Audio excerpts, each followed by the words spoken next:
Scene করে করে আমি ওদের সঙ্গে সিনই করতে পারি না এখন স্বাভাবিক ভাবে।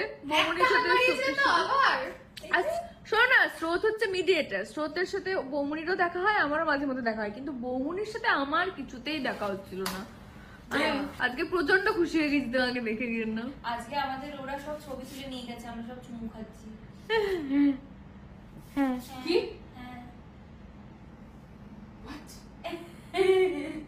চুমু ছবি কিরকম চুমু একটু দেখাও না আমার ভিডিওতে। না ওটা আমাদের প্রাইভেট জিনিস বৌমনি, ওটা আমরা চাই না লোকের কাছে জানাজানি হোক। প্রিভেসি বলে তো একটা বিষয় আছে নাকি, ম্যাটার হয়ে গেছে। আমার কাছে ওরা অনেক অনেক দূর আমি অনেক দূরের হয়ে গেছি ওটা। সরি আমি অনেক দিনকে দূর বলছি, আমি কি করি অনেক দূর, আমি ওটা বলে দিলি তো। না না আমি বলতেছিলাম অনেক দিন, আমি তাই বলবে না আমি বলতে চাইছিলাম অনেক দিন পরে আমরা তিনজন আবার এক হয়েছি বলে এটা অনেকক্ষণ ধরে আমরা গ্যাপ পাচ্ছি, আমাদের রেস্ট নেওয়ার কথা, কিন্তু আমরা রেস্ট নেওয়ার তো বালাই নেই।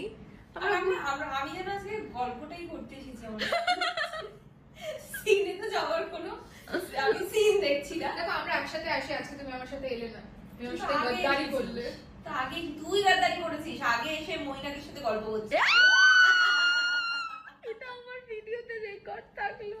এইসব বিষয়ে লোকে কান দেবেন না। তোরা ইন্টারভিউ গুলো দেখেছিস এমনিতে কেটে কেটে সবাই পোস্ট করছে কিরকম ফ্যান পেজ গুলো তাই জন্যই তো আমি কথা বলি না ইন্টারভিউতে, আমি কথা বলে ছেড়ে দিচ্ছি এখন। আমি ঠিক বলেছি কিনা বৌমনি ইন্টারভিউটা? এখন কি হচ্ছে? আমি এসেই দেখলাম, আমি তো এসে বললাম যে এরা দুজন গল্প করছে। না তো বৌমনি তুমি একটা কথা বলো তো, আমি কিছু ভুল বলি? যা চোখের সামনে দেখতে পাচ্ছি সেটাই বলছি, তাই না বলো? হ্যাঁ এই তো গল্প করছিলাম না আমরা, মানে মৈনাকদা ওই রুমে এসে এত এক্সপ্লেন করছে কেন, এত এক্সপ্লেন করছে কেন এত? কাশি